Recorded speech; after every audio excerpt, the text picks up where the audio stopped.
할렐루야. 주님의 이름으로 축복합니다. 오늘 본문의 말씀을 통해서 내가 나를 사랑하느냐라는 말씀의 제목으로 함께 은혜를 나누고자 합니다. 여러분, 요나의 이야기를 잘 아시죠? 하나님은 요나를 부르시고 그에게 아주 특별한 사명을 주셨습니다. 너 일어나서 니느웨에 가서 복음을 전해라.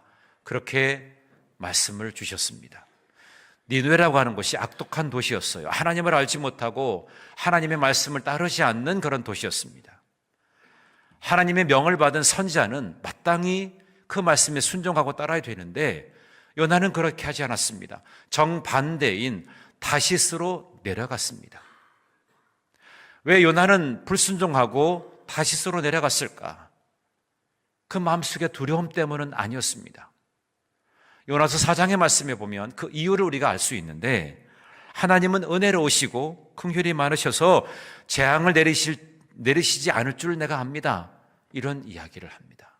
무슨 이야기냐면, 나는 니느웨 사람들이 구원받는 거 나 그렇게 별로 좋아하지 않습니다. 나 싫습니다.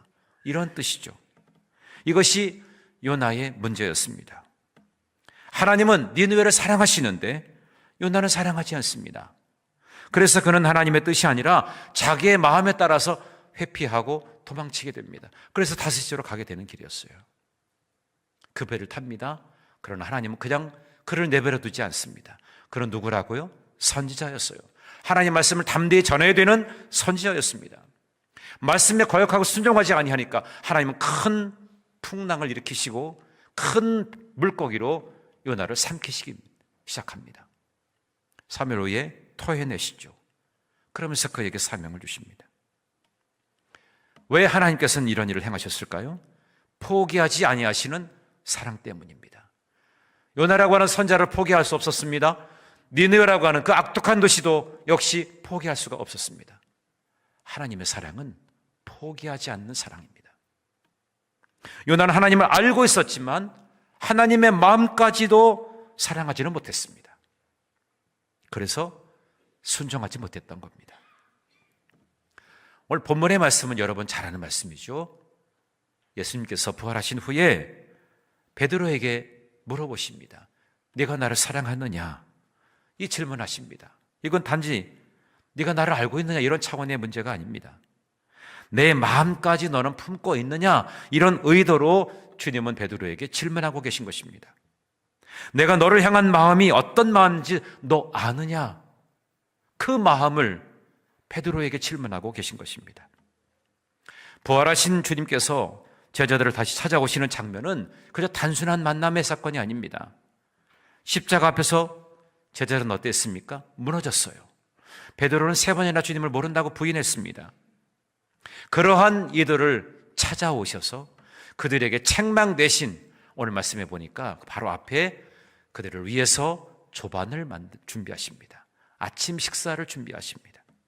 이것이 부활하신 주님의 방식입니다.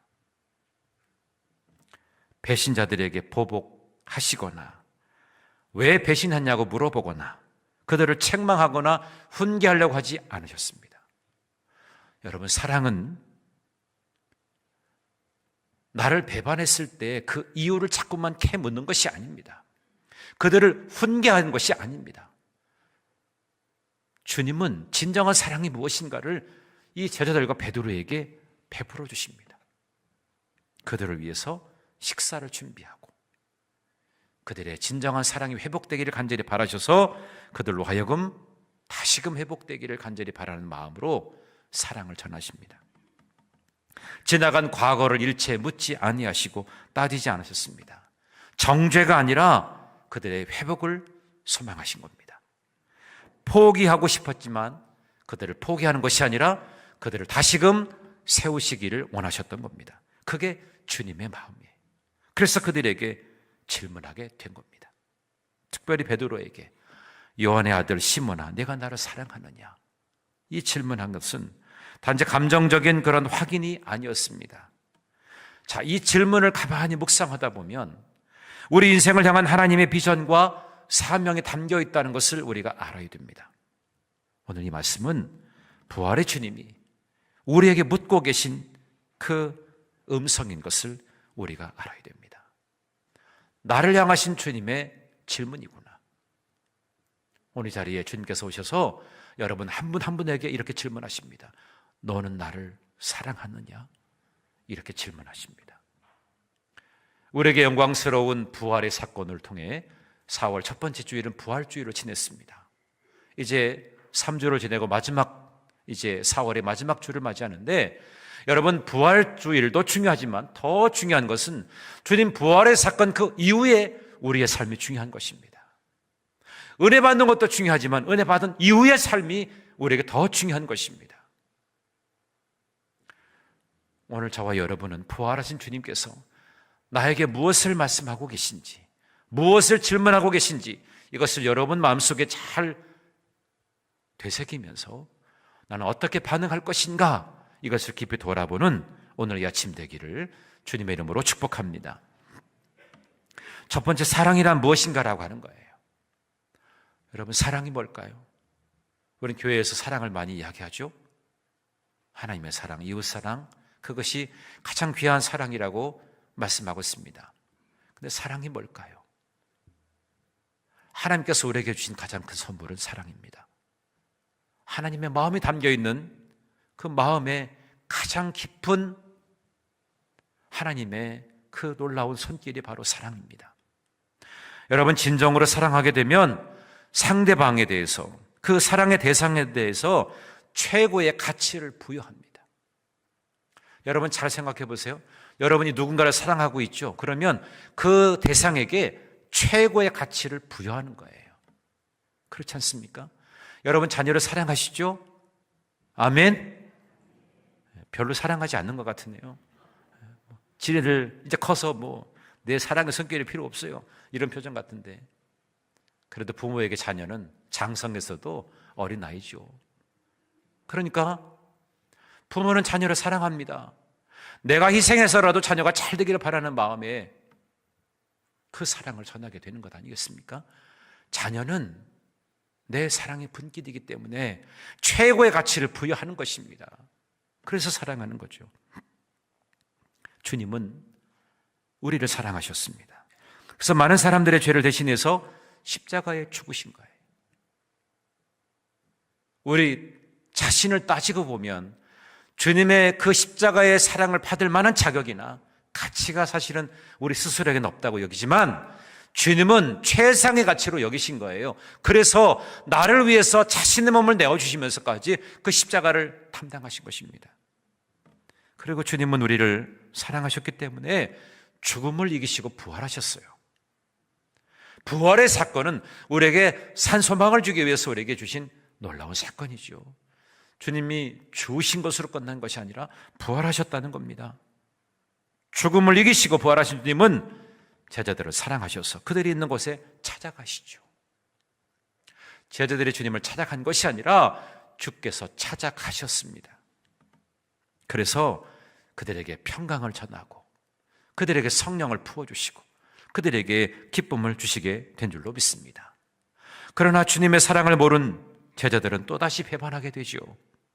그래도 주님은 그 제자들을 사랑하시고 끝까지 그들에게 최고의 가치를 부여하시면서 질문하시게 된 겁니다. 오늘 본문 말씀의 15절의 말씀, 네가 나를 사랑하느냐? 이것은 단순한 그냥 대화가 아닙니다. 실패한 제자를 다시금 세우시기 위한 부활신앙의 핵심 장면입니다. 주님은 베드로가 부활하기를 원하셨어요. 그의 심령이 부활되기를 원하고 그 심령에 뜨거운 사랑이 부활되기를 원하고 그의 사명이 회복되기를 원하셨기 때문에 그에게 질문하고 계신 겁니다. 그런데 특별히 예수님은 베드로야, 네가 나를 사랑하냐 이렇게 말하지 않고 시몬아라고 부릅니다. 시몬, 요한의 아들 시몬아, 네가 나를 사랑하느냐 이렇게 묻고 계십니다. 이거는 아주 매우 의도적인 그러한 호칭입니다. 베드로는 반석이라고 하는 이름, 주님께서 너는 이제 앞으로 사람을 낳는 어부가 될 거야, 그러면서 그에게 베드로라고 하는 이름을 주시면서 그에게 사명을 주신 겁니다. 그를 부르신 거죠. 귀한 일에 쓰이기 위해서. 그런데 시몬이라는 이름은 원래 이름이에요. 연약한 인간의 모습, 초라한 어부의 모습, 그냥 그 모습 그대로가 바로 시몬이라는 이름입니다. 주님은 먼저 베드로에게 사명을 요구하지 않으셨습니다. 가장 기본적이고 본질적인 상황에서 그가 직면하게 하십니다. 여기서 중요한 것은 예수님께서 무엇을 가지고 사용하셨냐면 바로 사랑이라고 하는 단어를 사용하셨어요. 헬라 원본에 보면 예수님은 처음 두 번 질문하실 때 내가 나를 사랑하느냐, 내가 나를 사랑하느냐 두 번 질문하실 때 이 두 번의 질문에 그 해당되어지는 헬라어가 아가파오라고 하는 말입니다. 네가 나를 사랑하느냐, 사랑하는 이 단어가 아가파오라는 얘기예요. 우리는 말하면 아가페 사랑입니다. 조건 없는 사랑, 희생적인 사랑, 자기 자신을 내어주는 사랑, 십자가 사랑, 그것이 바로 아가페오의 사랑이에요. 그것을 요한의 아들 시몬에게 질문하고 계신 겁니다. 그런데 베드로는 이렇게 대답하죠. 주님, 내가 주님 사랑하는 줄을 주님께서 아십니다. 여기에 쓰였던 이 사랑이라고 하는 단어는, 베드로가 사용한 단어는 아가파오가 아니고 필레오입니다. 필레오 사랑이죠. 이것은 뭐냐면 인간적인 애정, 친구 같은 사랑, 감정적인 사랑이에요. 이런 차이가 조금 있습니다. 그러니까 동문서답인 거죠. 주님은 너 나를 위해서 정말 죽을 수 있느냐? 이렇게 묻고 계신데 베드로는 주님, 저는 주님을 좋아합니다. 이런 정도 수준으로 낮아지게 된 거예요. 여러분, 왜 이런 차이가 생겨나게 되었을까요? 베드로는 이미 실패를 경험했기 때문입니다. 내가 주를 위해 죽겠습니다. 그렇게 장담했던 사람이 결국엔 3번이나 주님을 모른다고 부인하지 않았습니까? 그래서 이제는 감히 아가페 사랑에 대해서 말하고 그것에 대해서 자 결단하기가 두려운 거죠. 난 실패한 사람이기 때문에 그냥 난 주님 그냥 좋아합니다. 이런 차원으로 상당히 낮아지게 된 겁니다. 여러분, 우리의 신앙도 마찬가지입니다. 우리는 쉽게 주님을 사랑한다고 말하지만 실제로는 어떤 좋은 상황이 되어질 때만, 그리고 내 뜻이 맞을 때만 사랑하고 손해가 없을 때만 사랑합니다. 그렇다면 질문해 봐야 됩니다. 지금 나는 어떤 사랑으로 주님을 사랑하고 있는가? 감정적인 사랑, 또 조건에 따른 사랑, 어떤 헌신, 이런 것으로 주님을 사랑한다고 말하지 않습니까? 주님은 베드로의 수준을 모르셔서 아가페를 요구한 것이 아니었습니다. 얘가 수준이 이 정도 될 거야. 그걸 알고 그에게 아가페를 요구한 것은 아닙니다. 내가 어디까지 와 있는지 알고 있다. 그러나 나는 거기서 내가 멈추지 않기를 원한다. 그런 마음이 주님의 마음입니다. 주님은 베드로가 성숙해지기를 원하셨어요. 베드로가 회복되기를 원하셨습니다. 패배하고 실패하였던 베드로가 다시금 일어나기를 간절히 바랬던 것이 주님의 마음입니다. 사랑은 현재 상태가 아니라 주님이 이끄시는 방향으로 나아가는 것입니다. 베드로는 이렇게 말합니다. 주님께서 아십니다. 주님께서 나를 아십니다. 그렇게 말하죠. 과거의 베드로는 자기가 뭔가를 해야 된다고 했어요. 자기 확신에 찬 마음으로 결단도 합니다. 각오도 합니다. 그게 지난 과거의 베드로였어요. 근데 지금 베드로는 주님이 아십니다. 이거는 전적으로 주님께 의존하고 있다는 것을 말해주는 겁니다. 여기서부터 회복의 신앙이 시작되어지는 것입니다. 전적으로 주님께 의지하는 것, 이것부터 신앙이 회복되기 시작하는 거예요. 베드로는 실패했죠. 실패한 베드로에게 주님은 찾아오셔서 그에게 사랑의 회복을 구하면서 그에게 다가가시는 주님, 그 주님은 오늘 우리에게도 다가오시고 우리에게 질문하고 계십니다. 내가 나를 사랑하느냐? 오늘 이 자리에 주님께서 오셔서 여러분에게 내가 나를 사랑하냐? 라고 말씀하시면 여러분 뭐라고 대답하시겠습니까? 저 정말 주님 사랑합니다. 그냥 말로만 하는 것이 아니라 내 형편과 상황을 아셔서 내가 온전하게 회복되기를 간절히 바라시는 그 주님의 마음을 알아서 주님, 제가 전적으로 주님을 의지하고 전적으로 주님만을 온전히 신뢰하겠습니다. 그 믿음의 고백으로 주님, 제가 주님 사랑하는 거 주님 아십니다. 이런 고백이 있게 되기를 주님의 이름으로 축복합니다. 주님은 여러분을 사랑하십니다. 내가 모르는 가치를 주님은 알고 계시고 나의 소중한 가치를 발견하셔서 다시금 회복의 자리로 여러분을 초대하기 위해서 여러분에게 질문하고 계신 것입니다. 그 사랑에 여러분이 기쁨으로 감사함으로 반응하면서 주님, 제가 주님을 더 사랑합니다, 그런 마음가짐을 가지고 고백하는 여러분 모두가 되기를 주님의 이름으로 축복합니다. 두 번째로 반복되는 사랑의 요구죠. 오늘 본문의 말씀에 보면 3번이나 주님께서 질문하십니다. 내가 나를 사랑하느냐? 15절, 16절, 17절 계속해서 반복됩니다. 이 반복은 베드로가 회복되는 과정을 계속해서 그로 하여금 알게 하는 겁니다. 어쩌면 3번의 부인을 덮는 3번의 질문일 수도 있어요. 베드로는 3번 부인했잖아요. 나는 그 사람을 모릅니다. 나는 예수님을 모릅니다. 나는 그 사람과 상관이 없습니다. 여종이, 사람들이 그렇게 질문할 때 너 저 사람과 상관 있는 사람 아냐라고 했을 때 모른다고 3번이나 부인합니다. 마태복음 26장 70절의 말씀 그 밑에 쭉 보면 부인하고 모른다고 하는 것에 대한 것이 순차적으로 진행되는데, 처음에는 그냥 부인하고 모른다고 했어요. 두 번째는 맹세하고 부인하면서 모른다고 했습니다. 세 번째는 저주하면서 맹세하면서 모른다고 했어요. 내가 3년 동안 따랐고 나는 수제자이고 주님이 행하신 일을 다 목격하였고 경험하였던, 복음을 듣고 본인이 제자라고 하는 그 자리에서 언제나 함께했던 베드로가 주님을 저주하고 있습니다. 그리고 맹세까지 합니다. 난 절대로 그분을 모르고, 그렇게 맹세까지 하죠. 그렇게 모른다고 3번이나 부인하였던 베드로였습니다.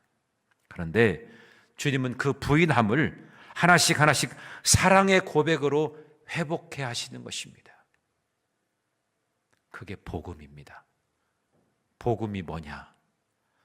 아무런 가치도 없고 배반하고 쓸모없는 인생에게 주님은 찾아오셔서 그에게 사랑의 고백을 할 수 있도록 계속해서 그를 회복시켜 주시는 것, 그게 복음이라는 겁니다.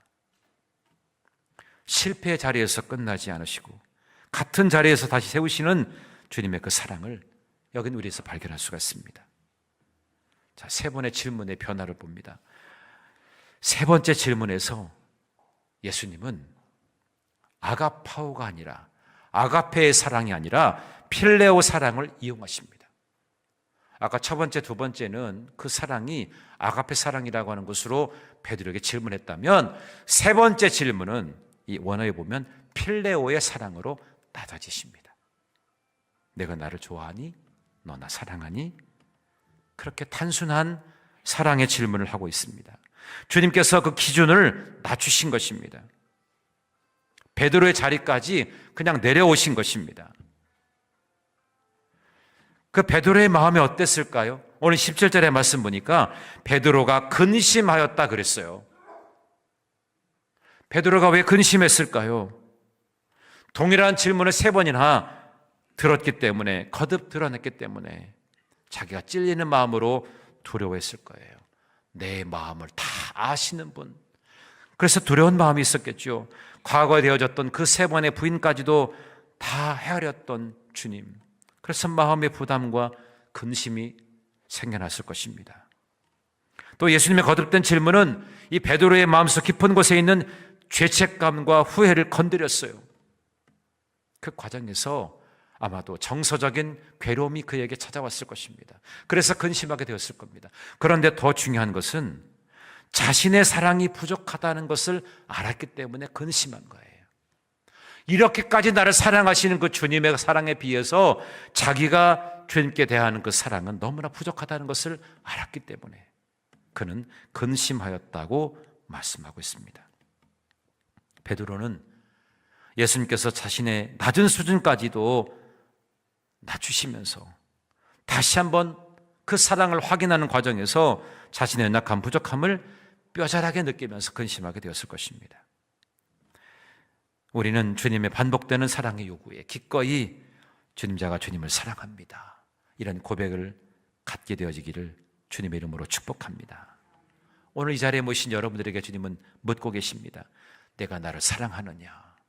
한 번도 아니고 두 번, 또 세 번이나 여러분들에게 그렇게 반복하시는 이유가 뭘까요? 우리는 주님의 그 사랑을 자꾸만 잊어버립니다. 사랑받은 것도요, 금방 잊어버립니다. 또 금방 사랑받은 것이 금방 변합니다. 또 조금 시간이 지나면 그 사랑이 식어지기 시작합니다.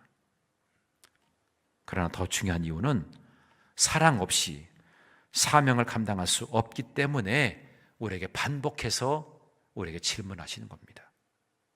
여러분, 진정한 사랑은 완벽한 고백이 아니라 반복되는 질문 앞에서 주님께 더 가까이 돌아가는 삶입니다. 모든 것에 있어서의 계획을 다 주님께 맡겨드리기 위해서 주님께 돌아가는 것입니다. 주님은 우리의 능력보다도 먼저 사랑을 보십니다. 열심보다 먼저 사랑을 보십니다. 왜냐하면 사랑 없는 사역은 오래가지 못합니다. 여러분, 교회에서 맡겨진 역할과 사명이 있죠? 여러분, 사명이 먼저일까요?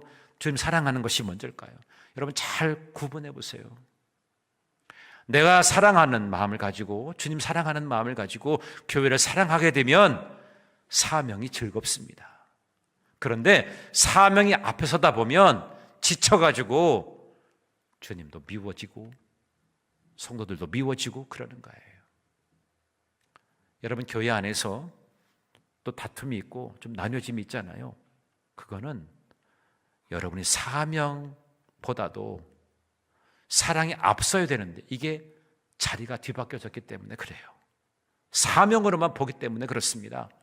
우리에게 중요한 것은 주님 사랑하는 것이 제일 우선이에요. 주님을 사랑하다 보니까, 교회를 사랑하다 보니까 뭔가 내가 해야 될 일이 그때부터 시작되고 보여지기 시작하는 겁니다. 그래서 오늘 주님은 베드로에게 먼저 사명을 맡기지 않습니다. 그에게 사랑을 다시 한번 재확인시키고 사랑의 회복을 위해서 그에게 계속해서 질문하고 있었던 겁니다. 자, 이제 세 번째로 이제 베드로가 주님께로부터 사명을 받게 됩니다. 예수님은 질문에 반드시 말씀하시죠. 내 양을 먹여라, 내 양을 쳐라, 내 양을 먹여라, 그렇게 말씀합니다. 자, 여기서 우리가 볼 수 있듯이 사랑이 먼저이고 사명이 나중이라는 것을 우리가 여기서 재확인합니다. 우리는 자꾸만 반대로 생각해요. 사명을 잘 감당하면 사랑이 생긴다고요? 아닙니다. 그렇지 않습니다. 사랑이 있어야 사명을 감당하게 되는 거예요. 주님께서 말씀하시죠. 내 양을 먹이라. 여기서 내 양이라고 말씀하고 있습니다. 나의 양이 아니고 주님의 양이라는 거죠. 주께서 우리에게 위임하신 양, 그들에게 먹이라고 말씀하고 있는데, 여기서 주님께서 먹이라, 치라 하셨는데 그 의미는 뭐냐면, 먹이라고 하는 것은 보스코라고 하는 말입니다. 말씀으로 양육하라는 것입니다. 또 치라는 것은 포이마이노라고 하는 말입니다. 보호하고 인도하고 그들을 살피라고 하는 뜻을 가지고 있어요. 그러니까 먹여라, 치라, 이것은 한마디로 목양을 의미하는 것입니다. 말씀으로 양육하고 그들을 보호하고 인도하는 역할을 베드로에게 지금 위임하고 있습니다. 다시 말하면 주님이 주신 그 사명은 단순한 일이 아니라 생명을 돌보는 사명입니다. 베드로는 이전에 어떤 사람이었어요? 실패한 사람이었어요. 한두 번도 아니고 세 번이나 주님을 모른다고 부인했던 사람이었습니다. 여러분, 실패한 사람에게 주님은 지금 위임하고 있는 거예요. 사명을 그에게 맡기고 있는 겁니다. 예전에 베드로는 너는 앞으로 사람을 낚는 어부가 될 거야. 내 이름은 반석이야. 내 위에 교회를 세울 거야. 주님이 말씀하셨어요. 그런데 베드로는 실패했습니다. 이 정도 같으면 주님은 베드로를 쓰시길 원하셔서, 그를 사용하기를 원하셔서 그를 부르셨는데 베드로는 실패했단 말입니다. 그럼 여러분 같으면 지난 과거의 모습을 돌아보면서 이 사람은 안 돼, 이 사람은 조건에 안 맞아, 그럴 수 있죠. 여러분 마가 요한을 보십시오. 바울이 1차 전도 여행을 하게 될 때 마가 요한을 데리고 갑니다. 바나바와 같이 그 1차 전도 여행을 하게 되는데 그 중간에 마가 요한은 포기하고 예루살렘으로 돌아오게 됩니다. 그래서 2차 전도 여행 하게 될 때는 바울과 바나바가 다툼을 갖게 돼요. 데리고 가야 되냐 말아야 되냐. 바울은 안 된다. 바울은 상당히 합리적인 사람이었습니다. 지난번에 실패했기 때문에 또 데리고 가야 이게 짐밖에 되지 않으니까 차라리 배제하고 가자. 근데 바나바는 데리고 가야 된다고 합니다. 처음에 실패했기 때문에 이제는 제대로 갈 것이다. 그의 가능성을 열어주기 위해서 바나바는 그를 데려가야 된다고 하죠. 결국에 바나바가 이 마가 요한을 데리고 가서 2차 전쟁을 무사히 잘 마치게 되고요. 나중에 마가 요한은 마가복음을 기록하는 사람이 됩니다. 일반적으로 우리는 지난 과거의 모습을 돌아보면서 그때 정말 멋지게 승리한 사람이야 라고 하면 그때 위임을 할 수 있지만 실패한 사람에게 사명을 맡기는 것은 위험천만한 일입니다. 지난 과거의 모습을 봐라 이거죠. 3번이나 부인한 사람인데 그 사람이 어떻게 일을 감당하겠냐고. 그냥 일반적인 것도 아니고 생명 살리는 일을 해야 되는데 이게 가능하겠냐고요. 근데 아까 말씀드린 것처럼 부활하신 주님은 이 베드로의 사랑을 회복시켜 주셨어요. 네가 나를 사랑하느냐. 주님, 제가 주님 사랑하는 거 주님이 아십니다. 3번이나 반복해 하면서 그의 심령에 주님을 사랑하는 마음을 가득가득 채우기 시작합니다. 마치 텅 비어있는 기름 창고에 기름을 계속해서 넣는 것처럼 그렇게 주님께서는 그의 심령에 주님을 향한 그 사랑을 가득가득 채우기 시작합니다. 그런 다음에 주님께서 뭐라고 말씀하세요? 내 양을 먹이라, 치라, 먹이라. 그의 사명을 맡기셨어요. 그래서 베드로는 어떻게 되었습니까? 베드로는 나중에 사형제로 넘어가게 되면 더 이상 그는 도망하지 않습니다. 사람들 앞에서 당당하게 복음을 외칩니다. 위협과 핍박 속에서도 물러서지 않습니다. 베드로가 복음을 전할 때 3,000명, 5,000명이 주님께 돌아오는 놀라운 역사가 일어나게 됩니다. 그리고 실패한 베드로가 이제는 교회의 모태가 되는 예루살렘 교회의 리더가 됩니다. 우리의 일반적인 상식으로는 이해할 수 없는 그런 일이 일어나게 되었습니다. 여러분, 사랑이 회복되니까 이 사명의 자리에서 목숨을 걸고 복음을 전하는 자가 되었단 말이죠. 우리에게 무엇보다 더 중요하게 가장 시급하게 회복되어야 할 것은 주님께 대한 나의 사랑의 회복입니다. 주님은 계속해서 여러분들에게 질문하고 계신 거예요. 네가 나를 사랑하고 있느냐? 과연 정말 네가 나를 사랑하고 있느냐? 너 정말 나 사랑하는 거야? 계속해서 우리에게 질문하고 계십니다. 리빙스턴은 그런 얘기를 했어요. 사명이 있는 자는 죽지 않는다. 나에게 주어진 사명을 알고 그 사명의 자리에서 최선을 다하게 되면 주께서는 나를 이렇게 세워주십니다. 그 사명을 멋지게 감당하도록 나를 이렇게 세워주시는 겁니다. 사랑이 회복되고 사명의 자리로 나아갈 때 주님은 그를 책임져 주십니다. 그가 능력이 있어서가 아니라 주님 살아계시고 역사하심을 그에게 부어주시기 때문에, 그에게 성령을 부어주시기 때문에 그가 놀라운 역사를 일으키는 하나님의 사람이 되는 것입니다. 오늘 우리에게 필요한 것은 주님의 사랑의 회복입니다. 그 사랑이 여러분 마음속에 가득가득 채워져서 이제 여러분들이 어떤 사람을 만나든지 주님의 사랑을 전하고 증거하는 일을 위해서 멋지게 쓰임받게 되기를 주님의 이름으로 축복합니다. 마지막 18절에 보면 베드로의 미래를 주님은 예언하시죠. 너 젊을 때는 내 의지대로 행동했고 원하는 방향대로 살고 자유롭게 살았지만 너 늙어서는 내 팔을 벌리리니 그랬어요. 팔을 벌린다, 이것은 나중에 십자가형을 상징하는 겁니다. 베드로는 순교하게 되는데 그는 십자가 달려 죽으면서 이런 얘기를 합니다. 나는 내 죽음, 내 주님과 같은 모습으로 난 죽을 수 없어요. 그래서 그는 거꾸로 십자가에 달려 죽었다고 하죠. 전승에 의하면. 여러분, 무엇이 베드로의 인생을 바꾸게 되었을까요? 그에게 능력이 나왔던 환경이 아닙니다. 주님을 사랑하는 사랑. 그 사랑으로 인해서 결국에는 그의 삶이 바뀌어지게 된 줄로 믿습니다. 그 사랑이 두려움을 이기게 했고 그 사랑이 그 사명을 끝까지 감당하게 한 줄로 믿습니다.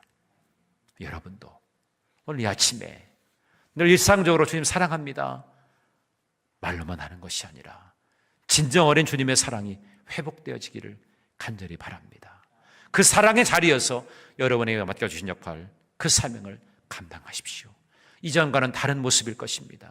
의무적으로 어쩔 수 없어서 했던 나의 사명의 자리가 이제는 기쁨과 감격으로 행복함으로 그 일을 감당하게 될 줄로 믿습니다. 진짜 사랑은 편할 때만 따르는 것이 아닙니다. 손해를 볼 때도, 이해되지 않을 때에도, 내려놓아야 할 때도 순종하는 것이 그 사랑입니다. 오늘 부활하신 주님은 오늘 우리에게 동일하게 묻고 계십니다. 네가 나를 사랑하느냐? 네가 나를 사랑하느냐?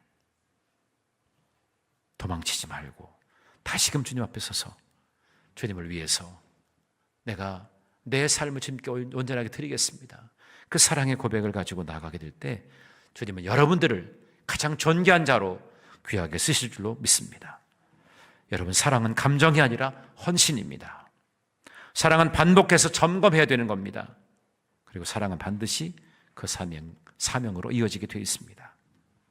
오늘 주님을 사랑한다고 하는 이 고백으로 여러분의 자리에서, 여러분의 삶의 모습에서 주님을 드러내시고 여러분이 최고의 가치로 여기시는 그 주님을 어느 곳에서든지 전해 드릴 수 있는 그런 믿음의 사람들이 되어지시기를 주님의 이름으로 축원합니다.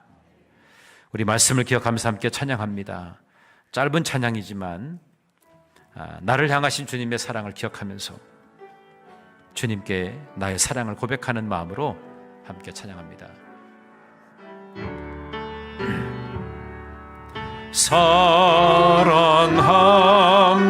사랑합니다.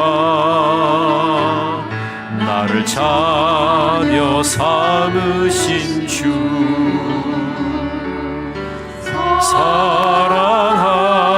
사랑합니다. 나를 자녀 삼으신 주 내 부르짖음 들으시고 감사 주시는 영원히 주 찬양합니다. 내 삶을 다시 한번 찬양하겠습니다. 사랑합니다. 사랑합니다.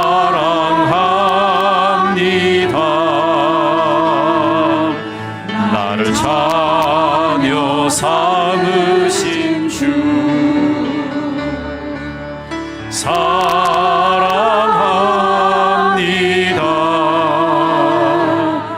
나를 자녀 삼으신 주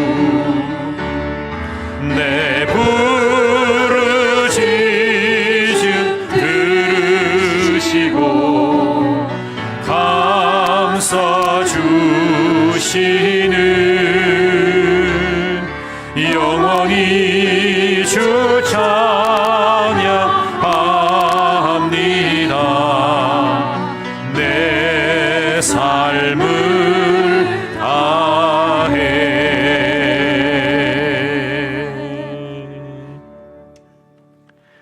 존귀하신 아버지 하나님, 부활하신 주님께서 오늘도 우리에게 내가 나를 사랑하느냐 물으시는 그 음성을 듣게 하시니 감사합니다. 우리의 사랑을 돌아봅니다. 입술로는 사랑한다고 말하지만 우리의 삶으로는 순종하지 못했던 연약함을 고백합니다. 주님, 베드로를 다시 세우셨던 것처럼 오늘 우리도 다시 일으켜 주시옵소서. 정죄하지 않으시고 다시 기회를 주시는 그 은혜를 붙들게 하여 주옵소서. 감정적인 사랑에 머무르지 않게 하시고 헌신의 사랑, 순종의 사랑으로 나아가는 저희가 되게 하여 주옵소서.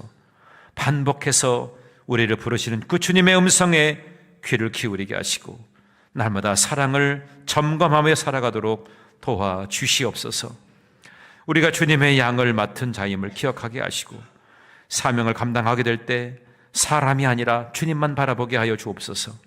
때로는 어려운 길을 가더라도 주님을 사랑하기 때문에 끝까지 순종하는 믿음을 저희들에게 허락하여 주시옵소서. 우리의 남은 인생이 주님을 사랑하는 증거가 되게 하여 주시고 그 사랑으로 사명을 감당하는 삶이 되도록 하나님 붙들어 주시옵소서.